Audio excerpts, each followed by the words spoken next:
본문의 말씀을 통해서 우리 같이 은혜를 나누고 기도하고자 합니다. 여러분, 오늘 말씀은 야곱이 죽으면서 일어난 일을 기록한 내용입니다. 야곱의 나이가 130살이 되었을 때 가나안 땅에서 애굽으로 이주를 하게 됩니다. 그리고 애굽에서 17년을 살다가 147세에 죽었습니다. 오늘 여기 계신 분들은 147세 이상이 될 때까지 사시기를 주의 이름으로 축원합니다. 아멘 한 사람 딱 하네.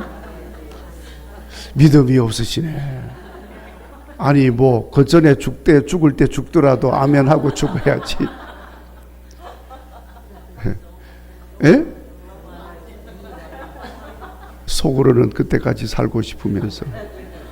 아니 실제로 어디 갔더니 그 집사님 한 분이요, 자기는 100세까지 살아야 된다고 그러시더라고요.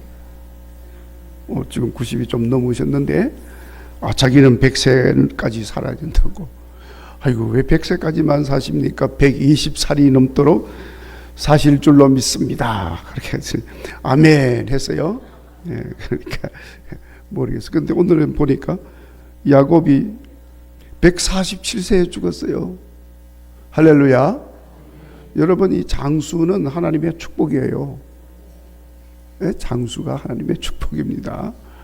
그러니까 그 하나님의 축복으로 주는 장수인데 너무 오래 사는 게 어디서 그 하나님 주신 축복을 갖다가 그렇게 하면 안 되죠.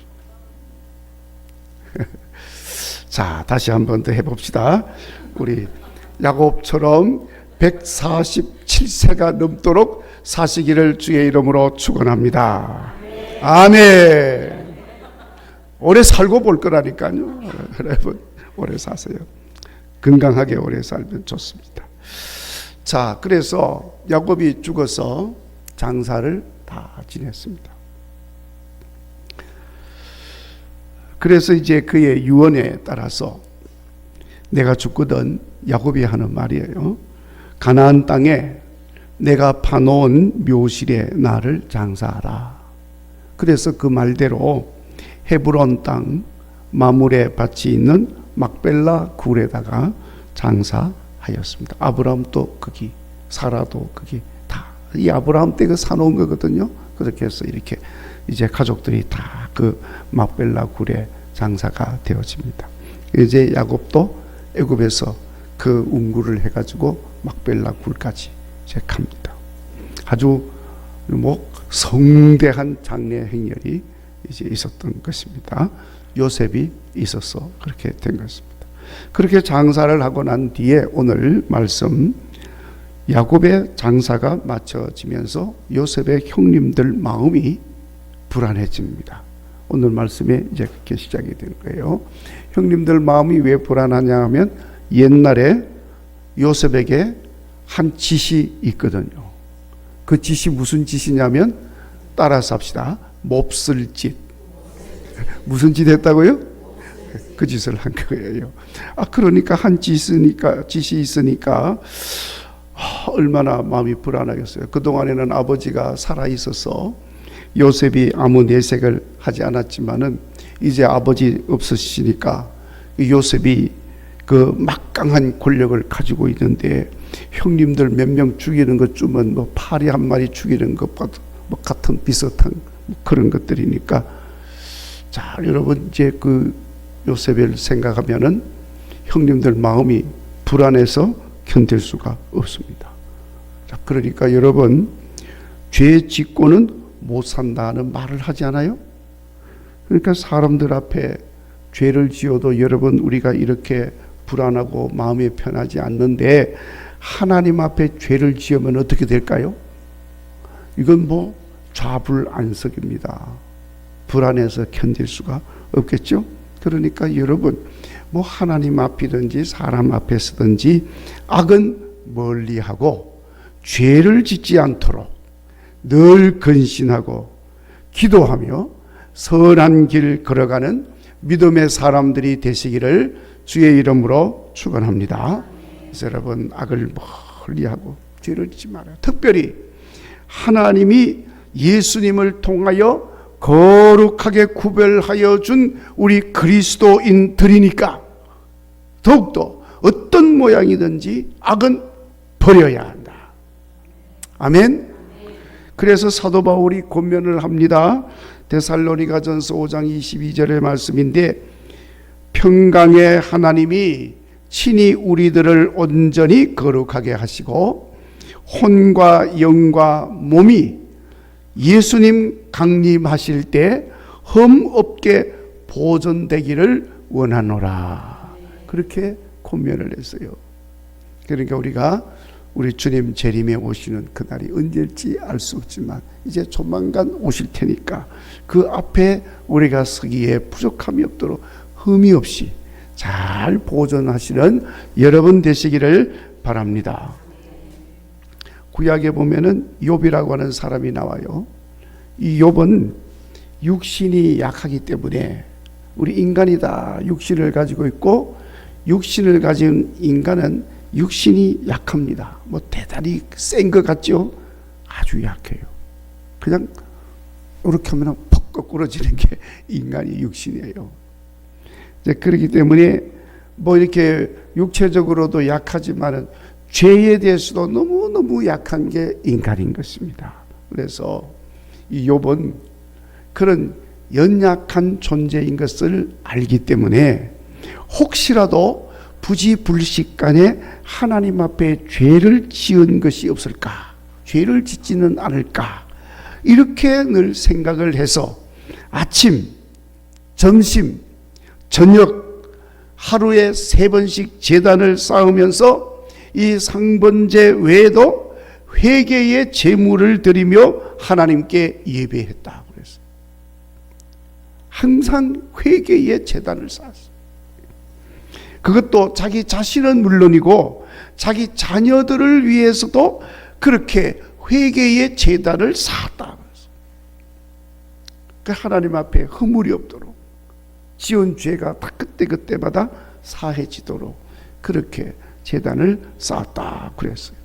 그러니까 여러분, 욥의 때나 지금이나 우리 하나님은 회개하고 하나님께 부르짖는 자에게는 용서의 은혜를 베푸시는 긍휼히 여기는 하나님이심을 믿으시기를 바랍니다. 그러므로 여러분, 우리의 믿음의 길에도 항상 깨끗한 삶과 회개의 삶으로 이 긍휼의 은혜가 늘 넘치기를 간절히 바랍니다. 자, 이렇게 형님들이 지은 죄를 생각하면서 불안해서 견딜 수가 없어요. 그러니까 아버지 장사 다 마치고 애굽으로 다시 돌아오는데 그 돌아오는 길이 가장 불안한 겁니다. 틀림없이 이제 우리가 애굽으로 돌아가면 저 요셉이 가만히 안 있을 텐데 어떻게 하나, 뭐 형님들끼리 또 모여가지고 뭐 수의도 하고 뭘 했겠지요. 그래서 오늘 말씀 16절에 먼저 요셉에게 찾아가서 용서를 구하는 거예요. 비록 돌아가신 아버지를 덜먹이면서 한 말이지만 17절, 돌아가신 아버지가 말씀하시기를 요셉에게 이르라, 네 형들이 네게 악을 행하였을지라도 이제 바라건대 그들의 죄와 허물과 죄를 용서하라 하셨나니 당신 아버지의 하나님의 종들인 우리 죄를 이제 용서하소서 하고 아버지의 유언인 것처럼 해서 그렇게 요셉에게 우리를 용서해 달라고 이제 청을 올리는 것입니다. 여러분, 결자해지라는 말이 있어요. 무슨 말이죠? 결자해지. 이렇게 묶은 사람이 풀어야 돼. 뭐든지 이렇게 묶은 사람이 풀어야 돼. 누가 풀겠어요? 묶은 사람이 풀어야지. 잘못한 사람이 먼저 용서를 구하는 것이 이치이지요. 자, 그런데 여러분, 저도 이렇게 뭘 재판하는 일을 좀 많이 좀 해봤어요. 그런데 문제는 서로가 잘못이 없다고 하는데 문제가 있는 거예요. 네. 그래서 분명히 뭐 사건이 일어났어. 그러니까 고소하고 고발하고 그래서 재판해 주세요. 이래가지고 이제 막 재판권이 이제 올라온 거예요. 그래서 이제 재판을 해야지요. 고소한 사람, 고소당한 사람 다 불러. 그래서 당신이 왜 고소를 왜 이런 걸 했냐? 저 사람이 이렇게 잘못했다. 그래서 벌을 달라, 벌을 주라. 아, 그러냐고. 알았다. 그러면 이제 고소당한 사람 불러.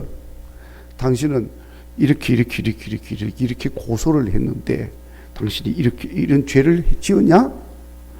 절대로 아니라는 거예요. 펄쩍펄쩍 뛰는 거예요. 그럴 리가 있느냐고. 그거는 억울합니다. 모함입니다. 오히려 그 사람 잘못했다고, 오히려 그냥 거꾸로 그 사람 잘못한 걸 조목조목 대는 거예요. 이제 그런 경우가 이제 재판을 하면 대부분이 다 그래요. 다 자기는 죄가 없고 저 사람이 죄가 있다. 그래서 이제 재판이 되는 거예요. 이거는 뭐 교회에서뿐만 아니고 사회도 똑같아요. 그래서 사회에는요, 하여튼 모든 게 이제 증거가 있어야 되는 거야. 증거가 없으면 이게 분명히 죄를 지었는데도 증거가 없으면 무죄 이렇게 돼버려요. 그런데 또 참 신기한 건요, 그 증거라고 하는 것은요, 명명백백한 증거도 있지만 대부분 이ህ령 비ህ령이야. 여기 걸면 이거고 저기 걸면 저거고 그렇게 되는 거예요. 또 보는 시각에 따라 맞을 수도 있고 틀릴 수도 있고. 인간 사회는 그런 것입니다. 자, 그런데 이제 문제는 그렇게 다 자기는 잘못이 없고 저쪽에 잘못이 있다 하니까 해결이 안 돼. 근데 여러분, 진정으로 용서하는 마음이 있다면은 누가 잘못한 것이 문제가 아니고, 그렇죠? 진정으로 용서하고 싶은 마음이 있는데 누구든지 내가 잘못했습니다 하고 고백하면서 용서를 구하면 되는 거예요. 간단한데, 그런데 사람들이 그걸 못해. 왜 못할까요? 자존심 때문에. 자존심 때문에. 사실 아무것도 아닌데. 자, 여러분, 요즘 자동차 사고가 나면 요즘은 참 편리해졌어요. 그래서 보험회사에다가 신고를 하고 보험회사에서 알았어 그냥. 그러면은 다 끝이에요.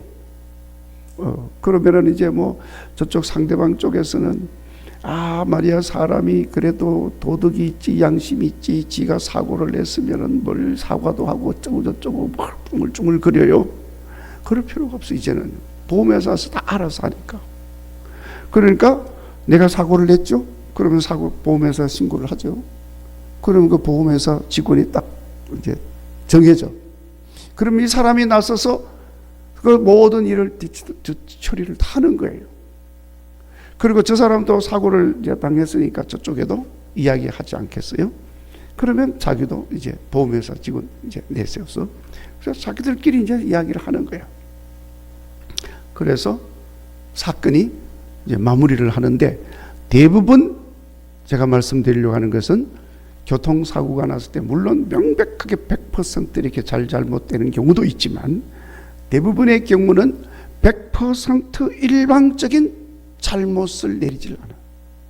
대부분 보면은 상방과실이야. 누가 더 과실이 많으냐 적으냐 하는 문제이지 상방과실이야. 대부분. 뭘 말씀을 드리려고 하느냐 하면은, 여러분, 사람들과의 관계에서도 잘못을 따질 때는요, 일방적으로 한쪽만 잘못하는 건 거의 없다. 크든지 작든지 퍼센테이지 문제지 상방이 다 잘못입니다. 대부분 그렇습니다. 자, 그래서 여러분, 이게 보험회사에서는 상방에서 얼마 몇 프로 이렇게 해가지고 딱 하니까 정리가 싹 깨끗하게 돼요. 근데 이제 사람들의 관계에서 감정 문제는 이게 몇 프로 이게 잘 안 되는 게 이제 큰 문제인 거죠.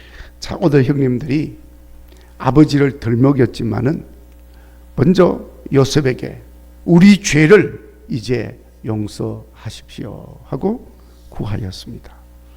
창세기 45장 5절에 요셉이 처음으로 자기의 신분을 형님들에게 드러냈을 때가 있었습니다. 그때 형님들이 요셉의 신분을 탁 드러내니까 그 형님들이 이렇게 곡식 사러 왔다가 애굽에 그 이제 이 총리 앞에 섰는데 그 총리가 지금까지 벌벌벌벌 떨고 있었는데 그 총리가 바로 요셉이었어요. 그래서 요셉이 자기 신분을 드러낸 거예요. 그러니까 여러분 그때 형님들이 얼마나 놀랐을까요? 기절초풍할 지경이죠. 자기들이 죽이려고 했다가 그것도 노예로 팔아버린 그 동생 요셉이 지금 자기 앞에 이거 감히 우러러 볼 수도 없는 총리가 돼가지고 지금 앞에 탁 나타났으니 속으로 어떻게 됐을까요? 이제는 죽었구나 이렇게 되지 않겠어요? 그때 그 형님들 앞에 요셉이 한 말입니다. 당신들이 나를 이곳에 팔았다고 해서 근심하지 마소서. 한탄하지 마소서. 하나님이 생명을 구원하시려고 나를 당신들보다 먼저 보내셨나이다. 그러면서 45장 7절에 하나님이 큰 구원으로 당신들의 생명을 보존하고 당신들의 후손을 세상에 두시려고 나를 당신들보다 먼저 보내셨나니 그런즉 나를 이리로 보낸 이는 당신들이 아니요 하나님이시다.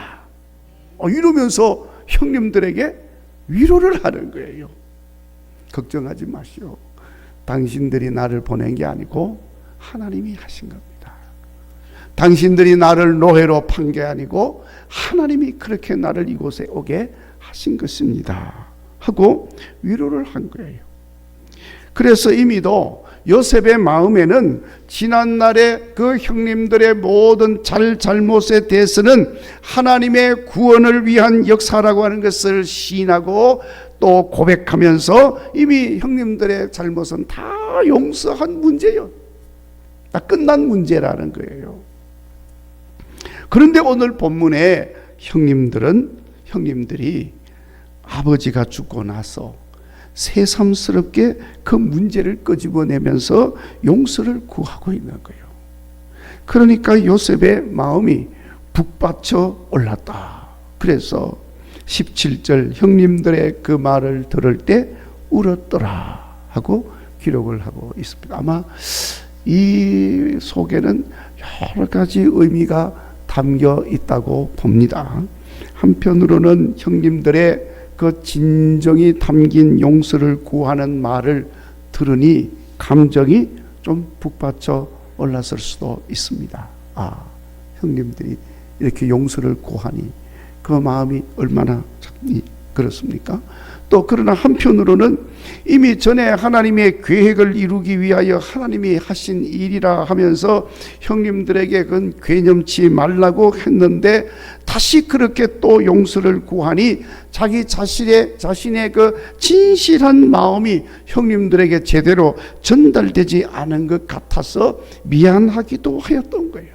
하여튼 뭐 이런저런 복잡한 마음이 섞여가지고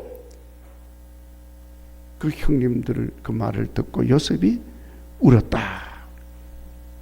자, 그런 마음이 요셉이 들어서 우니까 그 형님들은 또 어떻게 됐겠어요? 그러니 형님들도 같이 울었겠지 뭐. 그러니 형님들도 울고 요셉도 울고 다 함께 울면서 다시 또 부둥켜 안고 그 서로 형제들 간의 친한 용서와 사랑과 화해의 마음이 그 자리에 가득히 채워지는 역사가 일어났던 것으로 우리가 알 수가 있습니다. 그러니까 여러분, 진정 어린 용서를 구하는 말 한마디는 사람의 강팍한 마음을 녹이는 힘이 있는 겁니다. 성도들은 이것을 기억하시고 먼저 뭐 잘못 따지면은 그건 벌써 끝난 거예요. 용서의 마음이 없는 거예요. 용서를 구하고 용서하고 하는 이런 마음이 없는 거예요. 그런 건 다 내려놓고 먼저 손을 내밀고 먼저 용서를 구하고 먼저 용서하는 믿음의 삶을 우리 성도들은 살아야 한다. 아멘. 여러분, 용서하지 않으면 언제까지 그 마음을 가지고 있을까요? 하나님 앞에서도 그 마음 가지고 가겠습니까? 예수님께서 말씀을 하셨습니다. 너희가 사람의 잘못을 용서하면 너희 하늘 아버지께서도 너희 잘못을 용서하시려니와 너희가 사람의 잘못을 용서하지 않으면 너희 아버지께서도 너희 잘못을 용서하지 아니하시리라. 마태복음 6장 14절 이하 말씀이에요. 그러면서 기도를 가르치실 때 그 내용도 또 들어갑니다. 우리가 우리에게 죄 지은 자를 사하여 준 것 같이 우리 죄를 사하여 주옵시고, 이렇게 기도하라 하고 예수님이 또 그렇게 가르쳐 주시기도 했습니다. 그러니까 용서하지 않고 하나님 앞에 설 수 없다. 그래서 어떤 분은 죽기 전에, 죽을 때가 되니까 죽기 전에 그걸 생각을 하고 다 용서하는 거예요. 또 어떤 사람은 용서를 구하기도 하고, 그거 풀려고 용서 구하기도 하고, 용서해 주세요. 또 어떤 사람은 또 용서해 주고, 이렇게 다 정리를 하는 거예요. 그런 걸, 그렇게 하는 걸 제가 봤어. 제가 증인이 되어가지고도 봤어요. 여기 목사님이 증인입니다 그러면서 그렇게 하는 걸 제가 또 봤어. 자, 그런데 결국에는 여러분, 결국 그렇게 그런 걸 하지 않고는 하나님 앞에 갈 수 없으니 결국 그렇게 할 건데 하나님 앞에 서기 전에 용서할 건 용서하고 용서받을 건 용서받고 다 청산하고 정리하고 그렇게 하나님 앞에 설 건데, 그동안 어떻게 그걸 가슴에 품고 살았을까? 그러면서 얼마나 마음은 또 아팠을까? 그것 때문에 기도도 안 됐을 텐데. 생각하면 참 안타까운 일이 아닐 수가 없죠. 자, 여러분, 우리가 세상을 살다가 보면 이런저런 일들로 잘못을 하게 됩니다. 잘못 안 하는 사람이 세상에 어디 있습니까? 없습니다. 다 잘못합니다. 때로는 형제들의 마음을 상하게 하기도 하고, 또 내가 잘못해서 시험에 들게 하기도 하고. 자, 그러니까 그런 것들이 생각이 나면 우리는 즉시로 용서를 구해야 돼요.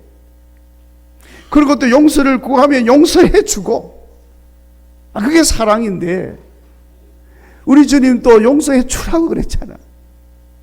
용서해 주면 하늘 아버지께서도 너희들을 용서하신다고 그러니까. 그렇게 해서 우리 믿는 사람들은 믿음의 길에 마음에 묶여있는 것들은 다 풀어야 돼. 그때 풀어야 돼. 그래서 땅에서 풀면 하늘에서도 풀린다. 할렐루야. 그렇게 되는 거잖아요. 여기서 딱 묶어놓고 있는데 하늘에서 풀리겠어? 안 풀려.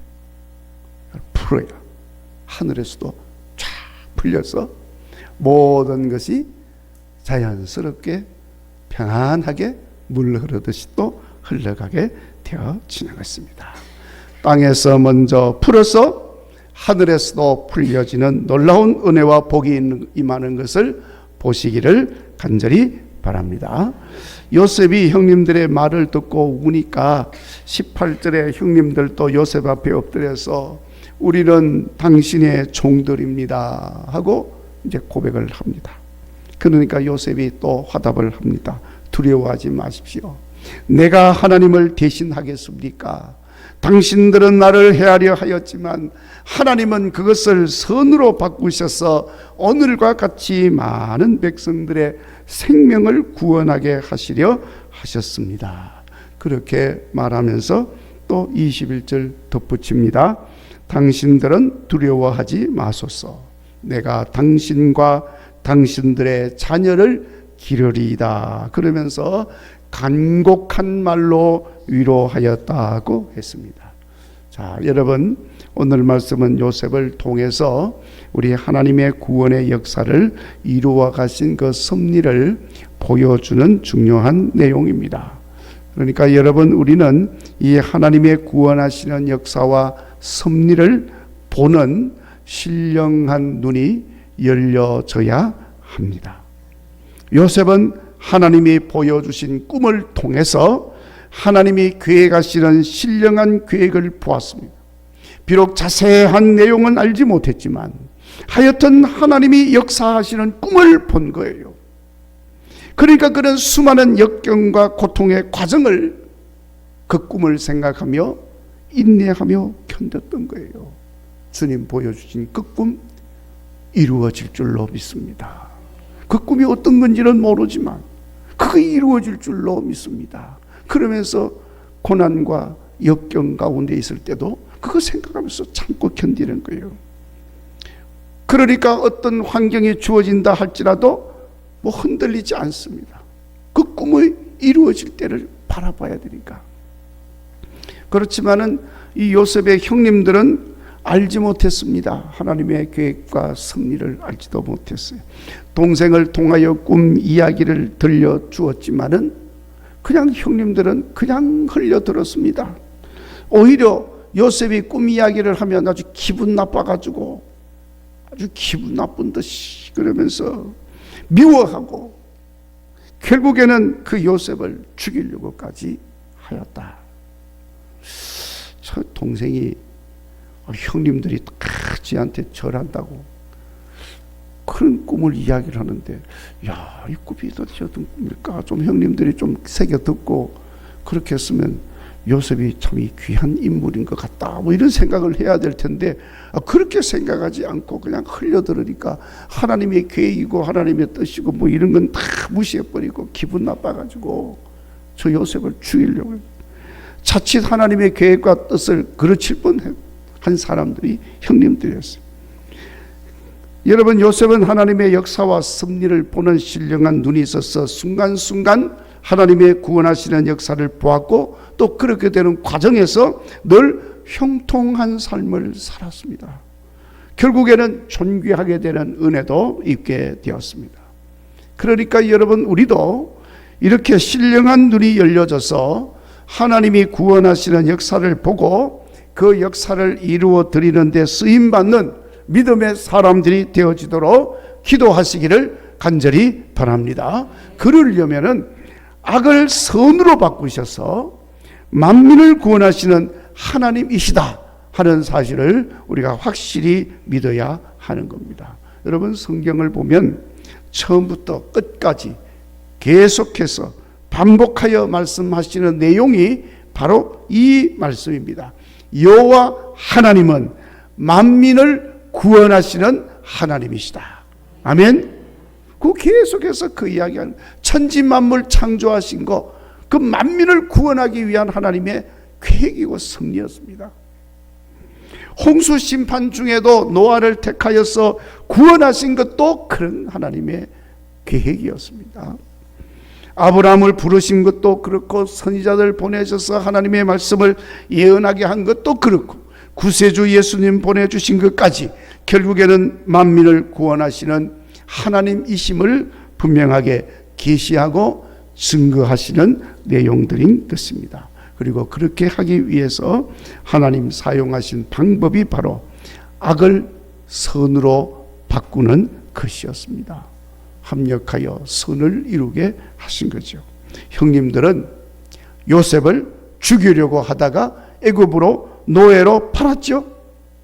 그런데 하나님은 요셉을 애굽의 총리가 되게 만드셨습니다. 보디발의 아내는 요셉에게 억울한 누명을 씌워가지고 옥에 갇히도록 했습니다.